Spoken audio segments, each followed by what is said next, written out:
أعوذ بالله من الشيطان الرجيم. بسم الله الرحمن الرحيم. عم يتساءلون عن النبأ العظيم الذي هم فيه مختلفون. كلا سيعلمون ثم كلا سيعلمون. ألم نجعل الأرض مهادا والجبال أوتادا وخلقناكم أزواجا وجعلنا نومكم سباتا وجعلنا الليل لباسا وجعلنا النهار معاشا وبنينا فوقكم سبعا شدادا وجعلنا سراجا وهاجا وأنزلنا من المعصرات ماء ثجاجا لنخرج به حبا ونباتا وجنات ألفافا. إن يوم الفصل كان ميقاتا يوم ينفخ في الصور فتأتون أفواجا وفتحت السماء فكانت أبوابا وسيرت الجبال فكانت سرابا. إن جهنم كانت مرصادا للطاغين مآبا لابثين فيها أحقابا. لا يذوقون فيها بردا ولا شرابا إلا حميما وغساقا جزاء وفاقا. إنهم كانوا لا يرجون حسابا وكذبوا بآياتنا كذابا وكل شيء أحصيناه كتابا فذوقوا فلن نزيدكم إلا عذابا. إن للمتقين مفازا حدائق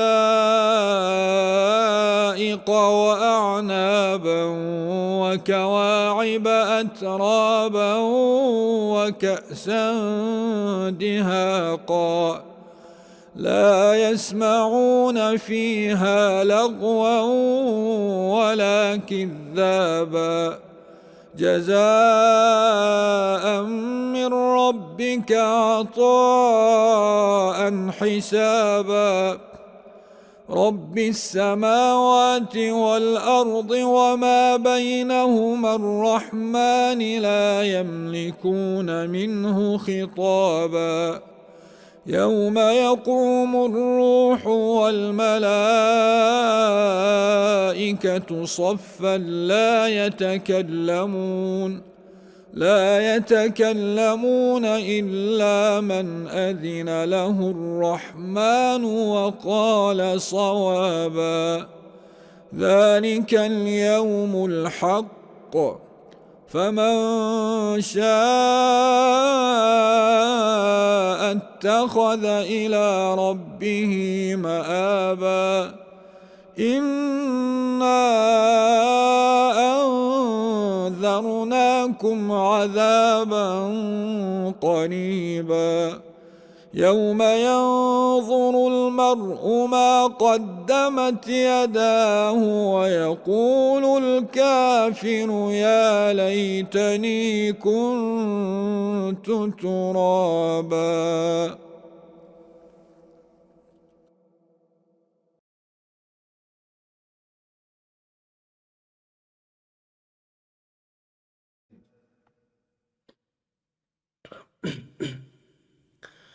أعوذ بالله من الشيطان الرجيم. بسم الله الرحمن الرحيم. الحمد لله إن الحمد لله نحمده ونستعينه ونستغفره ونعوذ بالله من شرور أنفسنا ومن سيئات أعمالنا من يهدي الله فلا مضل له ومن يضلل فلا هادي له ونشهد أن لا إله إلا الله وحده لا شريك له ونشهد أن محمدا عبده ورسوله أما بعد Barliq hamd sana bizlarga ne'matlarni haqsiz bergan va biz bilmaydigan ilm hikmatlarni bizga o'rgatgan va tushundirgan Alloh haq subhanahu va taolo uchun bo'lsin. Durud, salom Alloh haq subhanahu va taoloning kitob tushirish orqali avatgan payg'ambari Muhammad Mustafa sallallohu alayhi va sallamga, Muhammad Mustafa sallallohu alayhi va sallamning oila tavobiyatlariga, sahoba ikromlarga va shundaqla mo'min musulmonlar uchun bo'lsin. Assalomu alaykum va rahmatullohi va barakatuh. Assalomu alaykum hurmatli qarindoshlar. Alloh haq subhanahu va taoloning Ramazon ulug' oyida ro'za tutayotgan qarindoshlarimizning ro'zalari qabul bo'lsin inshaalloh. Alloh haq subhanahu va taolo ulug' oylarda o'zi har qanday o'tkazgan xatoliklarimizni afv qilib, o'zi Alloh subhanahu va taolo va'da qilganidek o'sha ro'za Ramazonlarda nurg'unlagan savoblarga erishishimizga Alloh taolo nasib qilsin. Payg'ambar alayhisolatu vassalam Ramazon oyida Ramazon oyini 3 ga bo'lib bir hadisida aytadiki, Ramazonning boshidagi 10 kun rahmat kunlaridir. O'rtadagi 10 kun mag'firat kunlari va oxirgi 10 kun do'zaxdan saqlanish deb aytib ketgan. Mana hozir biz Ramazonning ta o'rtag'iga kelib mag'firat kunlarida o'ltiribmiz. Alloh subhanahu va taolo barliq dunyodagi yashayotgan qarindoshlarning barliq ro'za tutayotgan Alloh subhanahu va taoloning roziligini ko'zlab o'ltirgan Allah'ın razılığı için ro'za tutayotgan qarindoshlarimizning barlig'ini gunohlarini mag'firat qilsin inshaalloh. Alloh subhanahu va taolo mushu amallar orqali mushu tutgan ro'zalarimiz bizga qiyomat kuni shafaatchi bo'lib, inshaalloh payg'ambar sallallohu alayhi va sallam bilan hammamizga birlikda bir saf turib Firdavs jannatiga kirishga Alloh subhanahu va taolo nasib qilsin inshaalloh. Bugungi mavzu inshaalloh bizni tanlab jannat ne'matlari va uning ahli degan mavzuni oldik. Endi hammamiz bilamizki, inshaalloh hammamizning ummatimiz Alloh subhanahu va taoloning roziligiga yetib, inshaalloh shu Alloh subhanahu va taolo bizni jannatga kirgazga degan umidda, jannatga kiramiz degan umidda yuribmiz. Alloh subhanahu va taolo barlig'imizning shu ibodatlarimizni qabul qilsin inshaalloh. Endi hammamiz bilamiz, albatta biz bilamizki, Alloh subhanahu va taolo bizga faqatlam ibodat qilish uchun, qulchilik qilish uchun yaratdi. Ya'ni Alloh subhanahu va taolo Qur'onda Zariyat surasining 56-oyatida va ma xalaqtul jinna val insa illa liya'budun, men jinlar bilan insonlarni faqat o'zimga qulchilik qilish uchun yaratdim dedi. Ya'ni har qanday bir ibodat faqatlam Alloh subhanahu va taolo uchun bo'ladi. Biz mayli mol atab so'ydi ekanmiz, mayli bir nazr atab qildi ekanmiz, mayli bir namoz o'qiydi ekanmiz, yaxshi ish, xayri ihsonlarni o'tkazdi ekanmiz, mayli bir yo'l yasaydi ekanmiz, shu ishlarimizning hammasini biz Alloh subhanahu va taoloning roziligi uchun qilamiz endi. Chunki Alloh subhanahu va taolo bandalarni, men sizlarni o'zimga qulchilik qilish uchun yaratdim dedi. Biz Alloh subhanahu va taologa yaqinlashishimiz uchun har qanday ishimizni bismillah bilan boshlab Allohga yaqinlashimiz, har qanday bir ishimizni shu Allohning nomi bilan Allohning roziligi uchun qilamiz. Hatto biz misollarni keltirib kelgan bo'ldi. Payg'ambar sollallohu alayhi vasallam misol bir hadis kelgan. Sadaq berganda 10 qo'linglar bergan sadaqani so'ng qo'linglar ko'msin degan o'xshash. U nima uchun bunday aytildi? Shu biz shu bergan sadaqamiz Allohning roziligi bo'lgandan keyin boshqa odam bilmasin degan gap. Boshqasiga uni men shundoq bir yerga yordam bergandim, masjid solgandim, bundoq ish qilgandim deyishning hojati yo'q. U faqatlam bir xolisa lillahi taala Allohning uchun bo'lganlikdan shundoq degan gap. 10 qo'linglar berganni so'ng qo'linglar ko'msin degan hadisning ma'nosi shundoq keldi. Endi shundaqla Alloh subhanahu va taolo insonlarning yer yuziga yaratib, ularni o'z mayliga qo'yib, o'z nafsi bilan kurash qilib, oxiratda o'rnini yana yoki jannatlik yoki do'zaxlik bo'lishiga o'zining ish amallari orqali yetadiganligini ko'rsatdi. Endi biz insonlar bu dunyoda yurib, bizni Alloh subhanahu va taolo yaratib bizga nafs berdi. Shu nafs bilan biz dunyoda kurashda. Biz shu nafsimizni Alloh subhanahu va taoloning roziligi uchun yengib, Mushundaq kunning issig'ida Ramazon oylarida ro'zalarni tutib, yomon amallardan o'zimizni tatib, yomon tilimiz bir yomon gaplar kelgan vaqtida birni aldaydigan, birni g'iybat qilgan ishlar kelgan vaqtida o'zimizni tatib, shu nafsimiz bilan kurash qilishda, mushu dunyo jarayonida yuribmiz. Ya'ni shu ishlar orqali shuni biz yengib chiqqan taqdirda inshaalloh Allohning va'dasi va jannat yoki do'zax dedi. Yaxshi amallarimiz bilan yengib chiqadigan bo'lsak, Allohga bo'lgan qulchiliklarimizni, Allohning amr farmonlarini to'liq o'rlab keladigan bo'lsak, inshaalloh bizga jannat. Lekin biz nafs xohishimizga ergishib, har qanday ishlarga, yomon ishlarga urinib, yomon yo'lga burilib keladigan bo'lsak, albatta Alloh subhanahu va taolo uning nima dedi? Do'zaxlik deb aytib ketdi. Mana shu ishki makonni bizga qiyomatga tayyorlab qo'ydi. Bir oyatda وَمَنْ يَعْمَلْ مِثْقَالَ ذَرَّةٍ خَيْرًا يَرَهُ وَمَنْ يَعْمَلْ مِثْقَالَ ذَرَّةٍ شَرًّا يَرَهُ dedi. Har bir zarrachilik yaxshilik dunyoda yasaydi ekansizlar, uning to'zonchilik yaxshilik yasaydi ekansizlar, uning mukofotini olsizlar dedi. Mukofotni berma inshaalloh dedi Alloh taolo. To'zonchilik bir yomonlik yasab qo'ydi ekansizlar, uning tavba kerak endi. Tavba qilmay o'tib ketgan bo'lsanglar, dunyoda shu to'zonchilik yasagan yomonlik uchun shuning jazosini beraman dedi. Shuning uchun qarindoshlar Alloh subhanahu va taologa yaqinlashib, albatta tirishchanligimizni ko'kitib, nafsimiz bilan kurash qilib, Alloh subhanahu va taoloning ibodatlariga yaqinlashib, jannatga umid qilib hammamiz inshaalloh shu yaxshi ishlarni qilsak, inshaalloh Alloh taolo bizni jannatga kirgizadi. Allah subhanahu wa ta'ala Qur'onda Mulk surasining 2-oyatida allazi xalaqal mauta val hayata liyabluwakum ayyukum ahsanu amala va huval azizul g'afur dedi endi. Bu yerda aytadi Alloh biz insonlarni yaxshi amallarni kim yaxshi, kim yomon arish uchun deydi. Kim yaxshi, kim yomon arish uchun insonlarga, ya'ni o'limni va tiriklikni yaratdi deydi Alloh taolo. Allah g'olibdir, yana mag'firat qiluvchidir. Kim yaxshi, kim yomon araymiz. Biz shuning uchun biz insonlarni dunyoga tushirib qo'ydik demakchi. O'limni yaratdik, undan keyin tiriklikni yaratdik biz insonlarga deydi. İnsan bu dünyada cennet yoki do'zaxni ko'rolmagan bilan Qur'on va hadislar orqali musulmonlar har qanday bir musulmon odam o to'g'riliq Qur'onda har qanday bir hadis orqali, har qanday Qur'on orqali bular to'g'risida ma'lumotlar kelgan endi. Qur'onda misol Sajda surasining 17-oyatida Alloh subhanahu va taolo mundaq deydi. Ularning qilgan amallariga mukofot yuzidan Allohning huzurida saqlangan va ularni xo'shal qiladigan katta ne'matlarni hech kim bilmaydi deydi Alloh taolo. Biz ularga shunday bir ne'matlarni tayyorlab qo'ydik, uni hech kim bilmaydi. Cho'ng bir sovg'alarni tayyorlab qo'ydik. Shu dunyoda qulchilik qilib, namoz o'qib, ro'za tutib, yaxshi amallarni qilganlarga cho'ng bir ne'matlarni tayyorlab qo'ydik deydi Alloh subhanahu va taolo.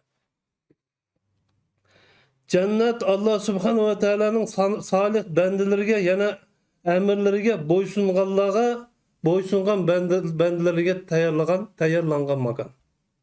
Faqatlam Allohga bo'ysungan, Allah subhanahu wa ta'alaning roziligi uchun ish qilganlar uchun tayyorlangan makan. Nahl surasining 31-oyatiga keldigan bo'lsak, ular ostidan o'stanglar eqib turadigan adni jannatlarga kiradi deydi. Astidan o'stanglar yiqib turdi ularni. Jannatlarga kirdi. Ularga u yerda ularning ko'ngli xohlagan narsalar tepiladi deydi. Ularning ko'ngli xohlagan narsalar tepiladi u joyda. Alloh subhanahu va taolo taqvodorlarni ana shunday mukofotlaydi deydi. Allohga yaqin bo'lgan, Allohdan qo'rqqan, Allohga umid qilgan, jannatni umid qilgan payg'ambar alayhisolatu vasallamning yo'lida mangan kishilarga ana shularga Alloh subhanahu va taolo ana shunday mukofotlarni tayyorlab qo'ydi bu yerda deydi. Ya'ni jannatning Jibril alayhisalomdan payg'ambar alayhisolatu vasallam bir kun suhbat bo'lganda Jibril alayhisalomdan payg'ambar alayhisolatu vasallam jannat to'g'risida so'raganda Jibril alayhisalom bunday degan. Jannat qanchalikka deb so'ragan paytida men Jibril alayhisalom 600 qanotlik berishdi. Payg'ambar alayhisolatu vasallamga o'sha Ramazon ro'zasida Qodir kechasi deb qo'yamiz, Qodir kuni Qur'on nozil bo'lishga boshlagan kuni Jibril alayhisalom payg'ambar alayhisolatu vasallam uchib "Iqro bismi robbikallazi xalaq" Rabbingning ismi bilan o'qi deb boshladi. Ana şu Peygamber Aleyhisselam öngörden çıkıp qaytkan vaqtida Cibril Aleyhisselam'ның 600 kanat keldigini, 600 kanatlık perişte keldigini köydü deydi, rivayetle keldi. Ana şu perişte Cibril Aleyhisselam men deydi cennetke kirip cennetning içine aylanıp deydi. Ahırga yetemedim deydi. Müşinçilik yoğanken o cennet deydi. Misal keltirip berýär. İnşallah Allah subhanahu ve teala hemmemizge ana şu cennetten ornu aldığanga, Firdavs cennetlerinin ornu aldığanga Allah Teala nasip kılsın. Salih bendilerim üçün deydi. Ulanın közü körmegen, kulakları anlamagan, adam balısının oyuğumu kemigen nimetlerini hazırlap koydum deydi Allah. Ulan undaq narsalarni tek közü bilen kömegen, anlamagan. Heves kıpmı kömegen undaq narsani. Şundaq nimetlerini biz hazırlap koyduk o joyga. Cennet degen nima? Cennet degen nima? Ve nima üçün yaratılgan? Degen savol koyuşumuz mümkün özümüzge. Cennet müminlerinin makanı, musulmanların makanı, Allah'ın kullarının makanı. Kimiki hayati dünyada nefs hayişlikiga egeşmey, Allah subhanahu ve teala'ga ibadet kılıp, o kişiye Allah subhanahu ve teala ana ibadet kılıdiken o kişiye Allah subhanahu ve teala mukafat ritide ana şu cennetni va'da kıldı. Şu dünyada Allah subhanahu ve teala'nın bütkül emirlerini orulap, emirler Allah subhanahu ve teala İslam'da 5 berimiz var. La ilahe illallah Muhammed Resulullah. La yok. Allah subhanahu ve teala'dan başka kulçuluk kılganga, mal atap soyduğanga, nazır atap kılganga, her kandak bir nas kılganga hiç kandak bir mabut yok. Ve Muhammed sallallahu aleyhi ve sellem Allah'ın elçisi hem kulu. Ve 5 vakit namaz emirleri Allah subhanahu ve teala. Her kandak bendige balagat iyicini ötken adamның hemmisiga namaz farz. Namaz okuş gerek. Ondan keyin qalsa farzlarning 3-inchisi o zakat. Zakatdan keyin mana şu Ramazan ayida aylarning sultani bo'lgan Ramazan ayida bir ay roza tutish. Ondan keyin chamanglar yetsa Baytullohni haj qilinglar deydi. Mana şu 5 farz. Buningdan sırt Allah subhanahu ve teala'ga yiqilishadigan yo'llar jiq endi. Bu bizning shaxsan har qanday bir insonning o'ziga, shaxsiy o'ziga bekitilgan Allohning amri. Buni har qanday bir inson o'zi musulmon deb sanaydi ekan, o'rnilishi kerak. Hatto ba'zi bir hadislarda Payg'ambar alayhisolam qabrda birinchi so'rilgan narsa namoz deb ketdi. Namozdan so'ralsa dedi. Hatto Payg'ambar alayhisolam oxirgi can topshirayotgan paytida usikum bis-sola namazga ehtiyot bo'linglar, namazga ehtiyot bo'linglar, ummatim namazga ehtiyot bo'linglar deb o'tib ketdi. Bizdan voyim yeb o'tib ketdi. Bizdan qayg'urib o'tib ketdi Payg'ambar alayhisolam. Namozlaringlarga mahkam bo'linglar, namozlaringlarga mahkam bo'linglar. Namozning shartlarini bilamiz hammamiz. Turib o'qi, turib o'qamsan, o'tirib o'qi. Oturup okamsan yetip oku. Hatta yetip okuduğun mümkünçilik bulmagan jagdayning özde işaret bilen okuydu. Namaz o çoğun bir farz. Namaz cennetning aşkıçı namaz deydi Peygamber Aleyhisselam. Cennetning birinci aşkıçı cennetke kirdigan o namaz. Namazning aşkıçı bolsa taharet. Taharet alımız namaz okuyumuz inşallah cennetke kirimiz. Cennetke kirimiz inşallah. Namazlarımızın toluqlaydı. Şu Ramazandan paylanıp nurgulluğa kıyımdaşlarımız endi elhamdülillah ben şu Allah'ın razılığı için bir roza tutaydı, bir roza oturdu. Roza oturup bu rozadan paylanıp ettigellige bamdat namazını okay ana bunun koşup bu Allah subhanahu ve teala kabul kılsın şu kıyımdaşlarımızdan. Keşke payt Şam namazını eğilacılığın paytı ama Şam namazını bir okualay deyip şunu niyet kılıp şu Şam namazını koşup okuydu inşallah. Rozanın rozaga niyat qilib roza orqali namozga turib ketadi. Alhamdulillah bu yaxshi. Ilgirlash bu, Allohga surinish, jannatga yaqinlashish. Allah subhanahu va taolo sizlarga men bir qadam qilsanglar, men sizlarga yugurib kelaman. Sizlar menga yugurib kelsanglar, men uchib kelaman sizlarga degan ba'zi bir hadislar keldi. Allah subhanahu taolo bizni o'ziga chaqiryapti. Shunday. Alhamdulillah, mushuni rozadan foydalanib, inshaalloh hammamiz 5 vaqt namozga turib ketadiganға 5 vaqt namoz o'qib ketadiganға niyat qilaylik inshaalloh. Chunki jannatning oshqochi hamma kishi, butkul insonlarning hammasi jannatni orzu qiladi. Namoz o'qiydiganmi, o'qimaydiganmi, har qanday hatto boshqa dindagilarga jannatni xohlamasa, do'zaxni xohlamasa desang, hammasi jannat deydi.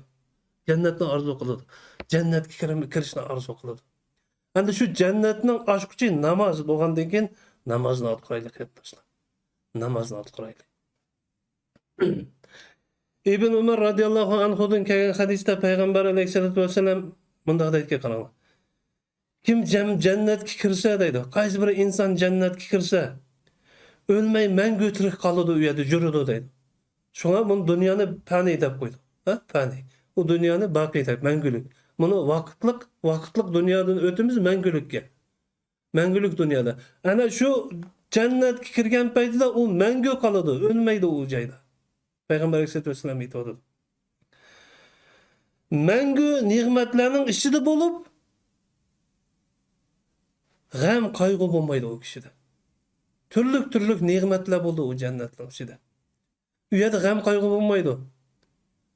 Adam u yerda bir ishim qanday bo'lib ketadigan, zarplatim bo'lammikin, onasi bo'lammikin degan qayg'u bo'lmaydi u yerda. Jinimni qanday boqaman degan umr xiyol bo'lmaydi u joyda deydi. Hech qanday bir g'am qayg'u degan narsa bo'lmaydi u joyda deydi.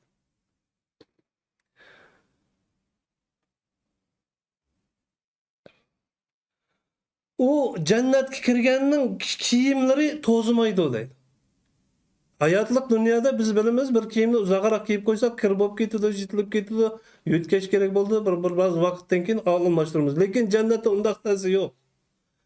Uning kiyimlari to'zimaydi deydi. Shundaqla u har doim yosh bo'lib, yosh sifati bilan turadi. Qiyirmaydi deydi.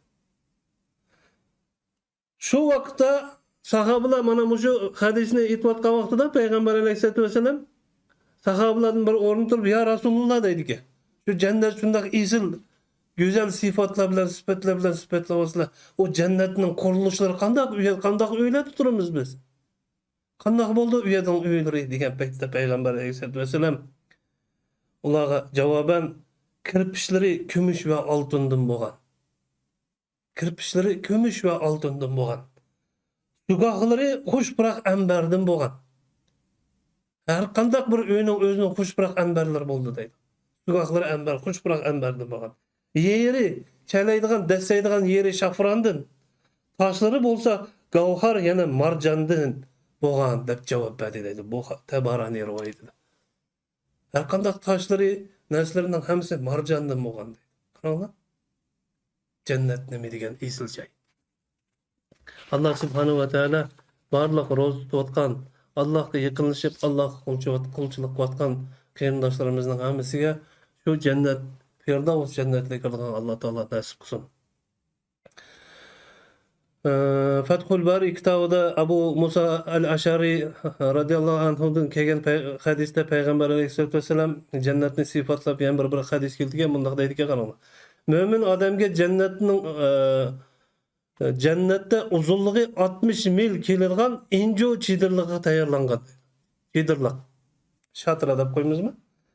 60 mil. Bugungi kilometr sanaganda 100 kilometr bo'lishi kerak taxminan. Uzunluğu 100 kilometr bo'lgan 60 mil bo'lgan chidirliq tayyorlangan mo'min odamga, musulmon odamga, Allohning quliga, bandasiga tayyorlangan deydi. Bu chidirliqda onun bilan birga onun ayolimi turadi deydi. Qaranglar. O ayoli bilan shu chidirliqning ichida shu Alloh subhanahu va taolo bergan shu chidirliqning ichida turadi deydi.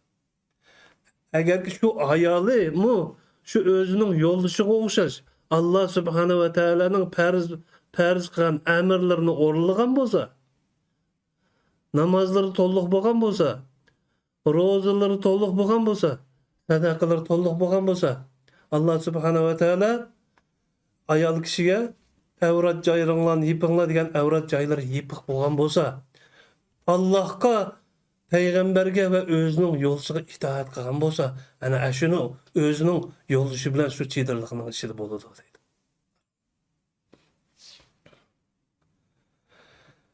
Rasululloh jannatda bir daraxt bor deydi. İnsan onun aslında, onun sayısında at minip 100 yıl mansımı onundan ötüp aslından ötüp gitemeydi dedi. Salqınlığı. Şundaq daraxtlar var cennet taşıda. Her qandaq bir daraxtın sayısı var biz bilimiz. Gün isip kelse şu daraxtların sayısını berip oldurumuz. Şundaq cennetli bir daraxtlar var, onun sayısını at minip 100 yıl çapqandımı onun sayısından çıkıp bolmaydı dedi. Kur'an'da bu toğrusida Vakıya Surasının 30. ayda Allah Subhanahu ve Teala mundaq deydi. Ola sidri daraxtlardan sancak bolup ketken mevz daraxtlardan hemişe turgan sayısıdın, iqip turgan sudun, tügümeydigan ve çeklenmeydigan meyvelerden, igiz yumşak tüşeklerden bahriman boludu davatıdı. Yani, bayki sancak bolgan daraxtlarning astıda. Yani şundaqla şu daraxtlardan her türlük meyveler. İnsan yep kömügen meyvelerning demi. Ondaq temini insan bu dünyada jürüp titip kömügen. Şundaq meyveler türlük. Halgan peytida, halgan orunda turup yalalaydigan derecede. Yana igiz qillen selingan, aqsığı qillen bolgan tüşekler selingan halatda ular bahriman boldu. Allah Subhanahu Teala hammamizga şu cennetlarga kirib, şu Allah'ның va'da qilgan orunlarga erishishimizga Allah Taala nasib qilsin. Endi bu cennetga kirishimizga nima qilishimiz kerak? Bu cennetga oddiy kirib ketgili bo'lamdi? Albatta. Allah Subhanahu ve Teala'nın emir fermanlarını to'liq o'rinlab, onunga hech qanday bir shirik qo'shmasdan 5 vaqt namozimizni to'liq o'rinlab, mushu Ramazon ro'zalarimizni to'liq o'rinlab, zakat sadaqalarimizni vaqt-vaqti to'liq o'rinlab, Allah Subhanahu ve Teala'nın razılıq uchun butkul ishlarni, yaxshi ishlarning hammasini Allah Subhanahu ve Teala'nın razılığı uchun qilgan paytimizda inshaalloh kiramiz biz bu cennetga. Allah va'da qildi. Va'da qildi Allah Subhanahu ve Teala bu cennetni bizga. Peygamber Aleyhisselatü Vesselam bir kuni sahabalar bilan o'tirganda bir nijotli bir kishi keldi deydi, jiraqdan. O jiraqdan kiyib bilan bir narsalarni da'vatdi deydi sahabalar. Jiraqdan kiyib ya Rasulullah deb bir gaplarni qilib keldi. Uning nim da'vatqini biz anglamadik deydi. O yaqin kelgan paytida Peygamber Aleyhisselatü Vesselamning oldiga kelgan paytida uni jannat to'g'riliq so'rayotganini bildik biz deydi. Men jannatga kirishim uchun nima qilishim kerak deb Peygamber Aleyhisselatü Vesselamdan so'rayotdi u deydi. Peygamber Aleyhisselatü Vesselam uning javoban aytdi deydi, hech nima dedi deydi. 5 vaqt namoz o'qigin dedi deydi. Jannatga kirasan deb aytdi deydi. O ya Rasulullah men 5 vaqt namoz o'qisam bo'ldimi, jannatga kirmayman deganda bo'ldi deb turib, nafil namozlarga chaming yetsa nafil namozlarni o'qigin. Ro'za Ramazonning ro'zasini tutqin deb aytdi deydi. Ro'za Ramazonning ro'zasini tutqin deb aytdi deydi. Ya Rasulullah men shu namoz o'qib ro'za tutsam bo'ldimi deb bu odam aytdi. Rasul Peygamber Aleyhisselatü Vesselam bo'ldi deb turib, nafil ro'zalarni chaming kesib tutqin. Nafil ro'zalarni biz bilamiz. Peygamber Aleyhisselatü Vesselam'dan sünnet bo'lib qolgan dushanba kuni, payshanba kuni nafil ro'zalarimiz bor. Boshqa Ramazondan sirt boshqa kunlarimiz ro'za tutsak bo'ladi inshaalloh. Ham buni ayning o'tirda mana bugun 15, 13, 14, 15-kunlari ro'za tutsak Peygamber Aleyhisselatü Vesselam'ning sunnatlarini ichiga kiradi. Mana shu ro'zalarni tutqin deb turib sadaqa bergin, zakat bergin deb aytdi. Peygamber Aleyhisselatü Vesselam'ga qarab u nijotli kishi ya Rasulullah bo'ldimi men mush ishlarni qilsam bo'ldimi men jannatga kirmayman deydi. Peygamber Aleyhisselatü Vesselam ha deb javob berdi deydi. Bu adam Allah Subhanahu ve Teala bilan qasamki men bu ishlarni birini qo'ymay hammasini qilaman deb va'da berib ketdi deydi. Bu ketgandagi Peygamber Aleyhisselatü Vesselam sahobalarga qarab bu kishi agar kim so'zida rostchil bo'lsa u cho'qim jannatga kiradi deb aytdi deydi. İnşallah bizim özümüzge mushundaq bir loyiha quraylik arkadaşlar. Allah Subhanahu ve Teala'nın razılığı uchun 5 vaqt namozimizni tugallab, her ro'za Ramazonda ro'zamizni tugallab inshaalloh. Her qanday bir chamimiz yetgan vaqtida sadaqamizni chiqarib inshaalloh tirishsak Allah Subhanahu Peygamber Aleyhisselatü Vesselam va'da bu kishi cho'qim jannatga kirdi dedi. Bizim inshaalloh cho'qim jannatga kiramiz. Endi cennet Kur'an ve hadislerde nurg'un Kur'an hadislarda bu to'g'risida kelgan oyatlar var. Qur'onda Alloh subhanahu va taolo Rahmon surasida azroq Rahmon surasining nimasi to'g'risida o'qib ketay. Parvardigoringlarning deydi. Oldida turib hisob berishdan qo'rqqan odamga ikki jannat bor deydi. Parvardigoringlarning oldida qo'rqqan odamga bor ikki jannat bor deydi. U ikki jannatda turli meyve daraxtlari bor. Her türlü meyve daraxtlari bor. Allah huzurlab qo'ydi onu insonlarga. O ikki jannatda turli meyve daraxtlari bor. O ikki jannatda eqib turgan ikki buloq suyi bor. Buloq eqib turgan o'stanlar eqib turdi onun yanında demekçi. O ikki jannatda her bir meyveden ikki xildan bor deydi. Her bir meyveden ikki turlikdan bor deydi. Ular əsərləri qilin tavarlardan bolğan töşəklərə yönüldü. Qilin töşəklərinin üstüge yönülüp oldurdu ular cənnətə kirganlar. İki cənnətnin meyvesi turgan, otağan, yatqan adamı üzələydiğən dərəcəndə yaxın boldu ularga.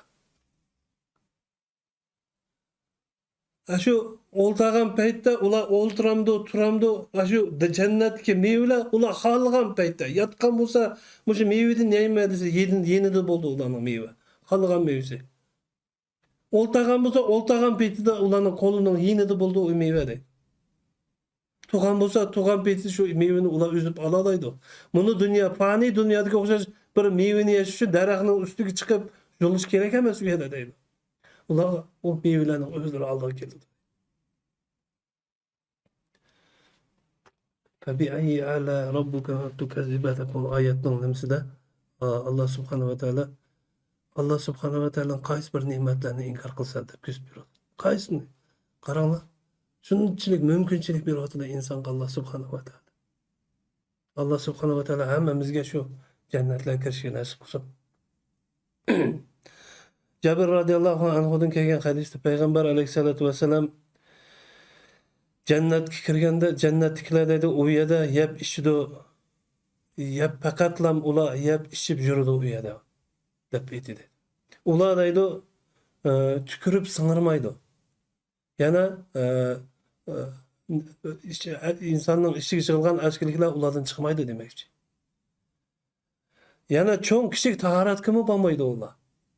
Deb payg'ambar alayhisolatu vasallam sifatlagan chog'da sahobalardan bir o'rinda qo'yib, "Ya Rasululloh, yeb ichgandan keyin bu yegan ichganlarimiz o vaqtda ne ketdi biz cho'ng tarat kichik taratga bormoq" deb so'ragan paytida payg'ambar alayhisolatu vasallam javoban ichib yegan narsalarning hammasi ularning kekirik bo'lib chiqib, u kekirikning purug'i jannatliklarning shu nimasi purug'i miskning purug'idan tatliq bo'ladi. Ham şu yegan ishkanlar ularning ta'lari orqali chiqadi, ularning purug'i misk ambardan tatliq puraydigan bo'ldi deb aytib ketdi. Qaranglar. Allah subhanahu va taolo hammamizga shu jannatlarga kirishga nasib qilsin. Yana bu hadisning oldida ular hammasi bir-birisiga salom berib, tasbih etib yuradi jannatda. Ular yomon gaplarni qilmaydi u jannatda deb aytib ketdi.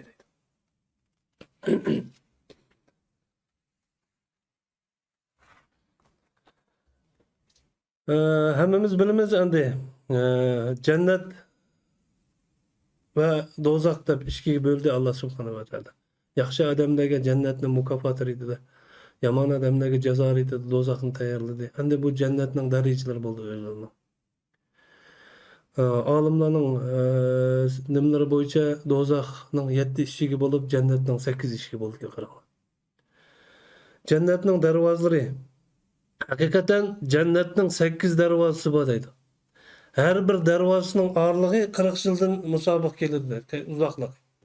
40 yillik yo'l deydi her bir darvozasining orlig'i.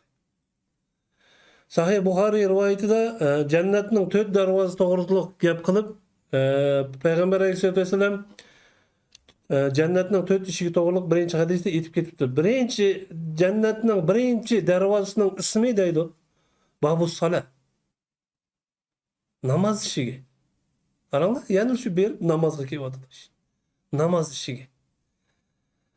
Bu eshikdan faqatlam namoz o'qigan odamlar kiradi deydi. Namoz o'qigan. Alloh subhanahu va taolo uchun 5 vaqt namozni Allohdan qo'rqib, Allohning bu bizga bo'lgan amri deb o'rinlagan.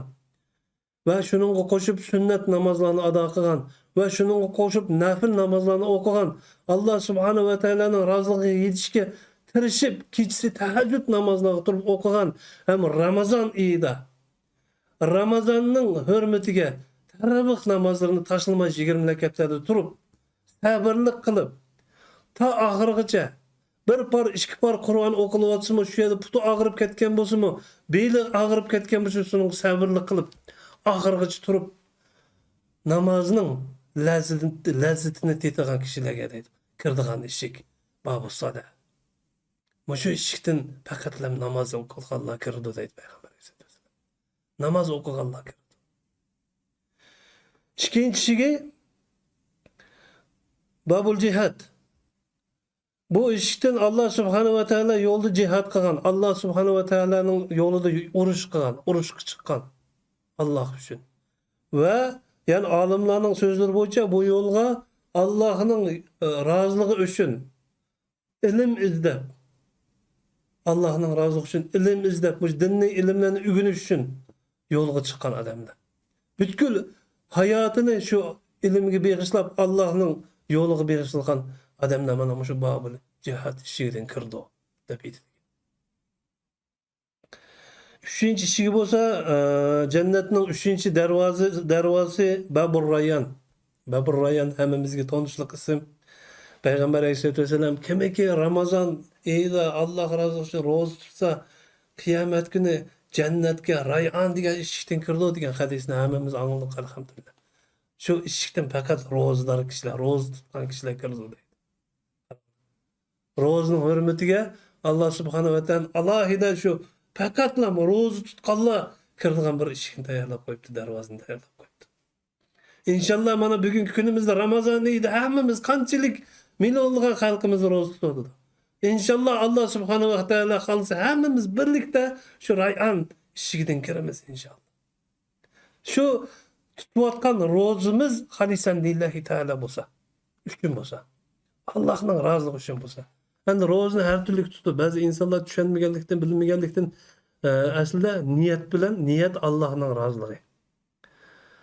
Ba'zilar men do'stim tutib ekan, men tutib boqay, masjidga berib iftor qilganga tutay yoki birlar o'g'irlaydiganga tutma deydiganlar bu niyat innama amalu binniyat deydi. Kim nimni niyat qilgan bo'lsa, shuningga erishadi deydi payg'ambar sollallohu alayhi vasallam. İnşallah biz Allohning roziligini ko'zlaymiz ro'za tutgan paytda. Allohning roziligi uchun tutamiz. Allohning roziligi uchun ro'za tutamiz. Ana shu orqali biz jannatga kiramiz, Rayyan eshigidan. 4-darvoza jannatga kiradigan babul sadaqa. Bu eshikdan Alloh subhanahu va taoloning yo'lida pul sarf qilganlar, zakat berganlar, sadaqa berganlar kiradi deb aytdi. Allohning roziligini ko'zlab mana shu dunyoda fanida Alloh subhanahu va taolo bu dunyoda har qaysimizga rizq berdi. Ba'zilarimizning rizqini ko'p qilib berdi, ba'zilarimiznikini qis qilib berdi, oz qilib berdi. Ana shu rizqini ko'p qilib bergan kishilarga Alloh subhanahu va taolo zakat berishni farz qildi. Chaming yetmasa bermaysan. Sening puling yo'q bo'lsa bermaysan. Bugun kunimizda 1.500.000 ga yaqin puling bo'lsa zakat chiqarsa. 40 tal qo'ying bo'lsa bir qo'y bersa, 30 tal kalang bo'lsa bir to'poq bersa. Mana shunga o'xshash shu narsalar seningda 1 yillik nimda saqlanib turgan puling bo'lsa, shuningdan chiqarib bersa chaming kelsa. Kimga? Boyaqi Qur'onda aytilib ketgan 7 kishiga. Ana shu kishilar deydi. Ya'ni shundaqlar sadaqa bergan. Hani başka endi turmushi tuvan Allah rizqini kamroq qilib qo'ygan insonlar sadaqa beradi. Azroq topgan pulini Alloh yo'lida 5-10 dan sadaqa beradi. Ana shu sadaqa berganlar chin ixlos bilan Allohning roziligi uchun berilgan bo'lsa, shu zakat berganlar chin ixlos bilan Allohning roziligi uchun zakat berilgan bo'lsa, shu masjid sevayotganlar faqatlam Allohning roziligini ko'zlab masjid solgan bo'lsa, yo'l yasayotganlar faqatlam shu yo'lni Allohning roziligi uchun yasagan bo'lsa, madrasa sevayotganlar shu faqatlam Allohning roziligi uchun shu madrasani sevayotgan bo'lsa, hatto maktabni Allohning roziligi uchun mushu bolalarimiz mushu ilm tarbiya olsin deb sog'an bo'lsa Allohning roziligi uchun. Ana mushlar hammasi mushu guruhning ichiga kiradi. Yana babu sadaqa darvozasidan kiradi.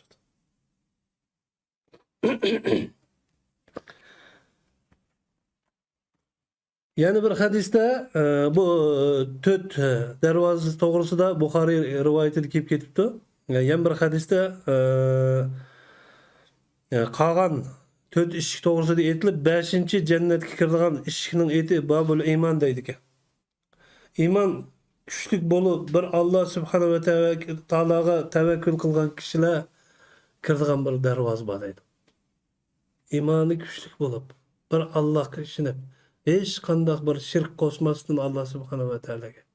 Ya'ni butkul Alloh subhanahu va taoloning taqdiriga iymon etib, butkul ishini Allohga tavakkul qilganlar babul iymon eshigidan kiradi deydi jannatga.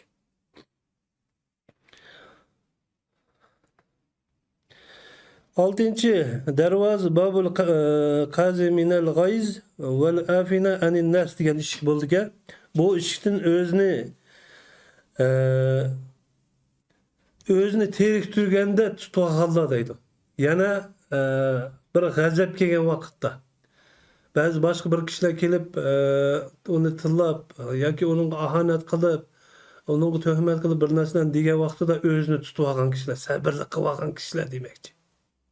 Sabrli qilib olgan kishilar. O'zini tutib olgan sabrli qilgan kishilar. Ya'ni shundaqlar Allohning roziligi uchun o'ziga zulmlik, yomonlik qilganlarni Alloh roziligi uchun kechirgan kishilar. Mana shu darvozadan kirdi. Allah subhanahu va taolo hammamizga mana shu eshiklardan kirishga Alloh taolo nasib qilsin.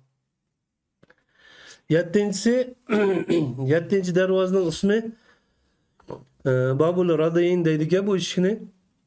Bu eshikdan Alloh subhanahu va taologa Allah subhanahu va taoloning ömür berginiga rozi bo'lib yurgan kishilar deb keldiga va ömrüning ochiq tatliqlarining hammasiga sabrli qilib. Ya'ni bu iymonning 6 asosi var şu Allah'ni tonuş, peygamberlerge iman keltirish, farishtalarga, kitoblarga, qiyomat kuniga va taqdirga deb kelamiz. Taqdir yaxshilik bilan yomonlik Allohdan keladi.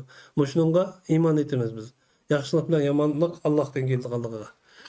Mana shu taqdirga bo'ysunib, taqdirning har qanday bir aziyatlariga inna lillahi va inna ilayhi rajiun. Allohdan keldik, Allohga qaytamiz. Alloh subhanahu va taolo menga mush sinoqni berdi. Balkim mening bir xatoliklarim bo'ldi, tavba qildim deb o'zini sabrlikka chaqirib, shu Allohning shu iymonning shu asosiga qattiq suyunib, Allohga qattiq ishongan odamlar mana shu Babur Radayn degan eshikdan kirdi demakchi. Shundaqlar jannatning 8-darvozasining ismini Babu Tavba deydi. Tavba eshigi. Bu eshikdan faqat barliq xatoliklarga tavba qilib, Allohdan kechirim so'ragan kishilar kiradi bu eshikdan deydi. Shunga payg'ambar alayhisolatu vasallam tavba qilinglar, nurg'un tavba qilinglar degan. Hatto payg'ambar alayhisolatu vasallam o'zi men kuniga 70 ketim tavba qilman degan hadis keladi. Men o'zim 70 ketim tavba qilman deb aytgan. Shundaqlar bu insonlar bundaq deydigan bir hukm bor. Mening yuragim toza, men hech kimga yomonlik qilmadim. Men Allohga ishonaman. Faqat men namoz o'qimayman, mening vaqtim yo'q deydi Alloh. Bu ta'tir hukm, durust hukm emas bu. Hamma insonlar gunohkor. Gunoh yasash bizga Odam alayhisalomdan bir sünnet bo'lib qolgan amal. Odam alayhisalom xatolik yasash orqali jannatdan haydaldi. Mana shu yuzidan boshlab biz mana insonlar xatolikning ustida umr surib kelyapmiz. Bu mening yuragim toza, faqatla men namoz o'qimayman degan bu kufrlik. Alloh subhanahu va taolo amr qildi bizga namoz o'qishni, 5 vaqt namoz o'qishni. Biz buni o'qimayman desak, iblisning o'zi Allah subhanahu va taolo Odam alayhisalomni yaratgan paytda mana shunga sajda qilinglar deganda butkul farishtalarning hammasi sajda qildi. Bir iblis boshlatdi deydi. Meni otdan yarattın, onu topudan yarattın degan o'xshash. Ana shu iblisning bir men o'sha ishni qilmayman degani uchun uningga Alloh subhanahu va taolo do'zaxni va'da qildi. Do'zaxni va'da qildi. Biz bo'lsak kuniga 5 vaqt namozni Alloh subhanahu va taolo kuniga 5 vaqt namoz o'qinglar. Asli 50 vaqt o'qigan. 50 vaqt namoz o'qish kerak bo'lgan Mirojga chiqqanda. Payg'ambar alayhisolatu vasallam mening ummatim buni ko'taramaydi deb 5 vaqt tushadi. Lekin 5 vaqt namoz o'qisak 50 vaqt namoz o'qiganning savobi yozildi bizga. Mening yuragim toza. Men bu 5 vaqt namozni o'qiy olmayman degan bu durust emas qarindoshlar. İnşallah mana o'qiyman. Bugun mana bomdod namozini o'qiyman. Azroq o'rganib olgandan keyin peshinni o'qiyman. Undan keyin yana bir namozni qo'shayman. Undan keyin yana bir namozni qo'shayman. 5 vaqt ish qilib turamanman deb niyatni shunday qilish kerak. Niyat shunday bo'lishi kerak. Mana shu yaxshi ishga tirishayotganimiz sababidan biz hatto namozga tek kelamay qolgan taqdirdami, mana men namoz o'qiyman deb turgan paytimizda Alloh subhanahu va taoloning xohishi bilan taqdirimiz kelib kelib dunyoda o'tib qolsak inshaalloh jannatga kiramiz biz. Chunki biz tavba qilyapmiz. Men namoz o'qiyman, men namoz o'qimaganim to'g'ri emas meningda. Men namoz o'qishim kerak deb tirishayapmiz shuningga. Mana bu tövbe işigidan faqat tövbe qilganlar kirdi deydi. Har qanday bir ishga tövbe kerak. Mayli kichik gunoh xatolik bo'lsin, cho'ng xatolik bo'lsin, hammasiga tövbe kerak.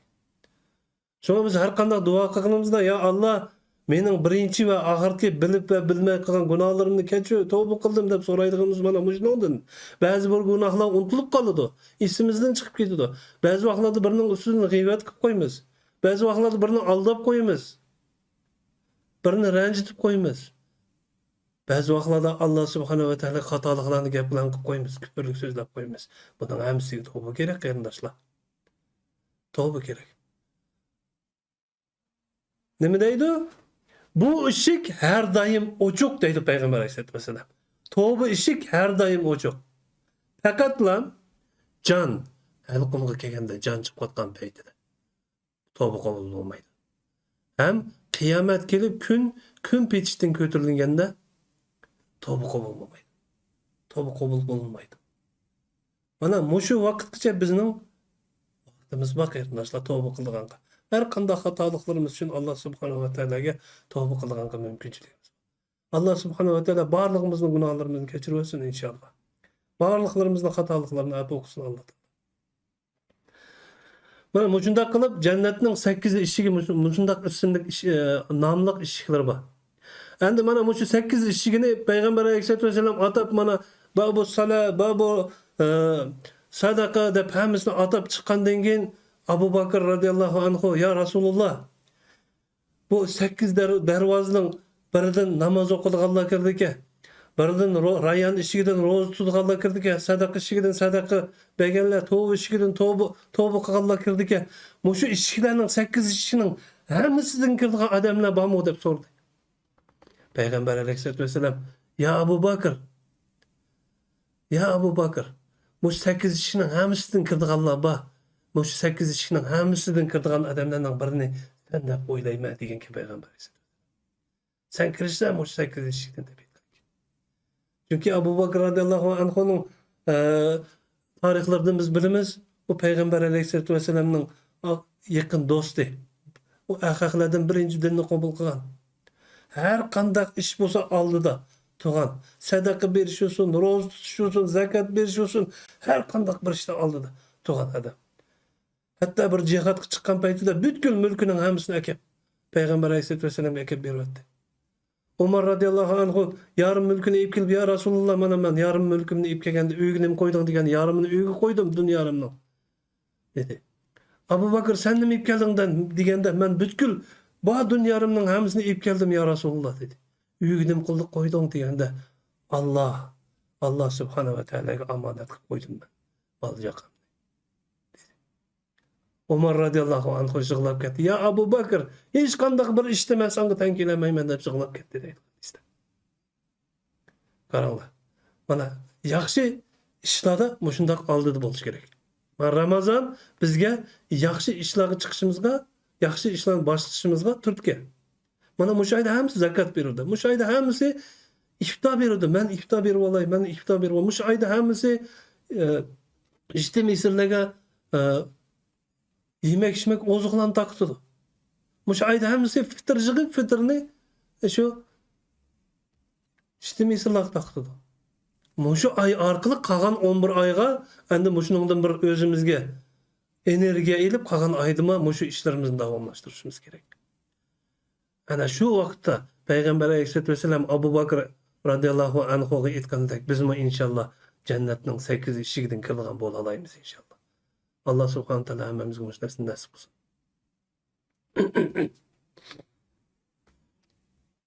Jannatning darajalari.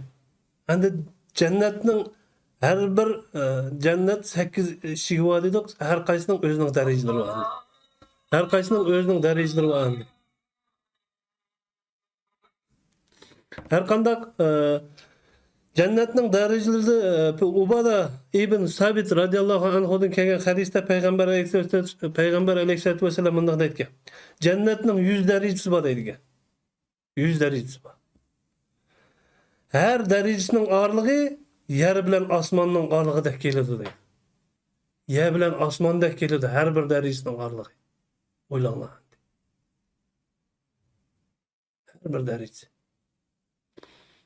Firdavs en üstünki daraja. Hammamiz Firdavsga kirishga armon qilamiz. Firdavs jannatga kirsak deb. Ana en üstünki daraja o Firdavs dedi Payg'ambar alayhisolatu vasallam. Şu yerden cennetning 4 özünü aqıdı.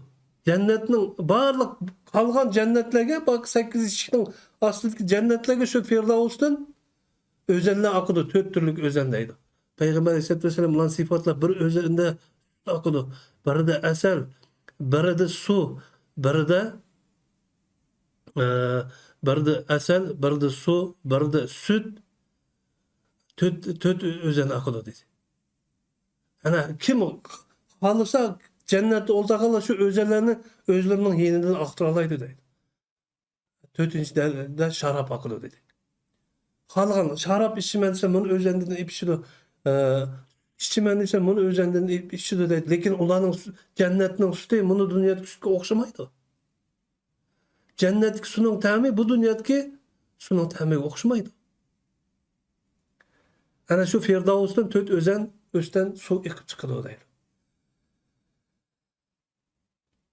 Onun üstü de, Firdavs'ın üstü de arş orunlaşkan. Arş orunlaşkan. Eğer sizler deydi Allah subhanahu ve teala'ya dua kılıp cennet sormakçı bolsanlar, ana şu Firdavs'ını soranlar deydi. Ya Allah ben şu Firdavs'ı kireyçi deyip Allah'tan yalvarıp soranlar. Firdavs'ı kirdiğini tırışanlar deydi. Allah Teala hemmemizga Firdavs cennet kirishimizga nasib qilsin. Vaqtimiz birek berib qapti. Endi mushu dunyoda yurib cennet va'da qilingan 10 sahaba to'g'riliq bir ma'lumot berib ketay. Payg'ambar alayhisolatu vasallam dunyoda yurib mushu dunyo vaqtida mushu umr surayotganda 10 kishiga jannatga kirishdan deb va'da qildi. Shularning birinchisi Abu Bakr Siddiq. Payg'ambar alayhisolatu vasallamning yaqin do'sti, ham qiynatisi bo'ldi ekan. Ham din o'sha Ramazon oyida din kelganda birinchi haqiqatlardan dinni qabul qildi. Ha Rasululloh sening deganing durust, bir Allohga iymon etaman deb iymon etgan birinchi kishi. Jannat mushu hayot vaqtida sen jannatga kirsan deb va'da qilgan kishi. Ham birinchi xalif, Payg'ambar alayhisolatu vasallam vafot bo'lgandan keyin birinchi xalif bo'ldi. Hakim bo'ldi. Barliq musulmonlarni boshqardi. Ikkinchisi Umar ibn al-Hattab. Ikkinchi xalif. Bayqa Abu Bakr radhiyallohu anhudan keyin Umar xaliflik o'tadi. Ana shuningga Payg'ambar alayhisolatu vasallam dunyo hayot vaqtida mushaq turgan paytida jannatga kirsin deb va'da berdi. Uchinchisi Osman ibn Affan, 3-xalif. To'rtinchisi Ali ibn Abu Talib. Payg'ambar alayhisolatu vasallamning cho'ngdasining bolasi. 5-si Talha ibn Ubaydullah. 6-si Zubayr ibn Awwam. 7-si Abdurrahman ibn Auf. 8-si Sa'd ibn Abu Waqqas. 9-inchi Said ibn Zayd, 10-inchi Abu Ubay ibn Jarrah. Mana bunu mushu 10 kishiga payg'ambar alayhisolatu vasallam mushu dunyoda yurgan paytida, tirik yurgan paytida mushu 10 kishiga payg'ambar alayhisolatu vasallam jannatga kirsizlar deb aytdi. Jannatga kirsizlar dedi. Lekin Abu Bakr bo'lsin, Umar radhiyallohu anhu bo'lsin, il qolgan sahobalar bo'lsin, hech biri hamma o'sha jannatga kirmanka deb Allohning amr qilgan ishlarini tashlab o'tgani yo'q. Bo'ldi, menga jannat va'da qilinib bo'ldi deb namozni to'xtatib qo'ygan yeri yo'q. Zakat berishni to'xtatib qo'ygan yeri yo'q. Yoki ro'za tutmay qo'ygan yeri yo'q. Hammasi o'sha amallarning barlig'ini o'rnidi. Allohga shukr-chilik qilib. Umar radhiyallohu anhuning bir hadis keladi. Umar radhiyallohu anhu qabrning oldida turib yig'ilgan paytida soqollari suv bo'lib ketdi deydi. Soqollari suv bo'lib ketdi deydi. Uning yeniga boshqa sahobalar kelib, "Ya Umar, sen jannatning gapini qilganda yig'ilmaganding. Do'zaxning gapini payg'ambar alayhisolatu vasallam qilganda yig'ilmaganding. Qabrning oldiga kelib yig'layotsan, nima bo'ldi senga?" deganda, "Bu qabra mening boqiylik umrimga birinchi ishik. Men mush yerda nim ko'rsam, uning oqibatida shuni ko'raman" deb aytdi deydi. Mush yerda nim bo'lsam, mush yerga savol javobim qanday bo'lsa, uning oqibati shunday bo'ldi dedi. Mushu dunyoda jannat va'da qilingan sahob mushundaq deb yig'layapti. Umar radhiyallohu anhu xalif bo'lgan chog'ida bir ketib berib bir uyda yaydigan hech qanday bir narsa yo'q iftoh. Yig'lab o'ltaganka bizning hokim Umar nega qarayotdi? Bizning uyda non yo'q. Yaydigan deb yig'lab o'ltagan paytida Umar bu gapni anglab yugurib berib qazinan içip şunun içinden bir mishkap unni dümbüsüge atıp buğdayını. Şu ayolning uyiga ip ketib qolgan paytida yenidiki sherik kelib, "Ya do'stim, aka Umar, sen xalif tursan, sen hokim tursan.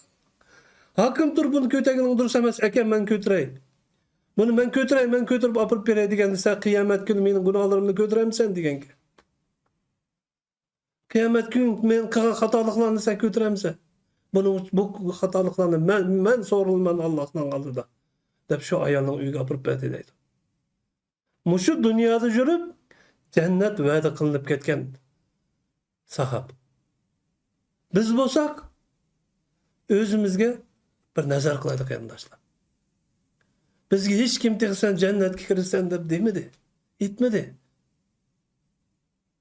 Mushu qilayotgan amallarimiz xolisan lillahi taala bir Allohning roziligi uchun bo'lsa, inshaalloh kiramiz biz jannatga.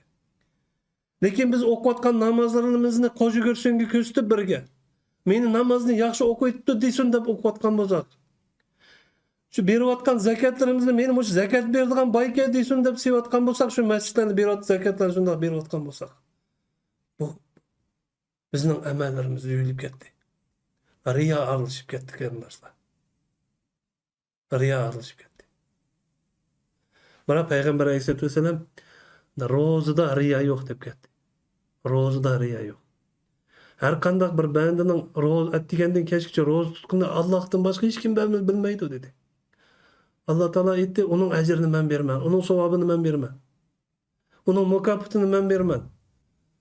Uni men rayyan eshigidan kirgizman jannatga" deb va'da qildi. İnşallah mush ro'zlarimizga mahkam bo'lib, biz Alloh subhanahu va taolaning roziligi uchun tutib shu ro'zlarni, shu ro'zining aqsidan namozga turmagan bo'lsak, namozga to'ylik qarindoshlar. Chunki namoz jannatning ochqichi. Yaxshi ish amallarni Allohning roziligi uchun qildigan qitirishaylik qarindoshlar. Alloh subhanahu va taolo hammamizga Allohning suyimli bandalari bo'lganga Alloh taolo nasib qilsin. Hammamizga Alloh subhanahu va taolo nurg'unlagan xayr ihson ishlarni o'tkazdiganga, nurg'unlagan sadaqalarni beradigan Alloh subhanahu va taolo nasib qilsin. Alloh taolo bizga mushu ta oxirat kunimizgacha tinimizdan chiqib ketguncha Allohga qulchilik qilib, ibodat qilib, namoz o'qib o'tib ketadiganға Alloh subhanahu va taolo bizga nasib qilsin. Alloh subhanahu va taolo mushu zikr la ilaha illalloh Muhammadur Rasululloh degan zikrni tilimizga silib, yuragimiz, qalbimizga o'rnatib, jinimiz chiqadigan paytida la ilaha illalloh Muhammadur Rasululloh deb o'tib ketadigan Alloh subhanahu va taolo nasib qilsin. Allah subhanahu wa ta'ala barlıq musulmanlarning öyleriga xotirjamlik, ikki dunyoning baxtini ato qilsin. Allah subhanahu wa ta'ala barlığımızning kechki tunning qazosidan, kunduzgi kunning balosidan, quruq so'z, quruq tuhmatlardan Allah subhanahu wa ta'ala saqlasin. Allah subhanahu wa ta'ala şu Ramazan ayida yaxshi kunlarda vatanimiz Sharqiy Turkistonda qiynalayotgan mo'min musulmon qarindoshlarimizning tez arada azod bo'lib ketadiganға boshlarini Allah subhanahu wa ta'ala uchun sajda qo'yadiganға Allah taolo nasib qilsin. Subhanakallahumma bihamdik ashhadu an la ilaha illa anta astaghfiruka wa atubu ilayk. Jazakumullahu khairan. Assalamu alaykum wa rahmatullahi wa barakatuh.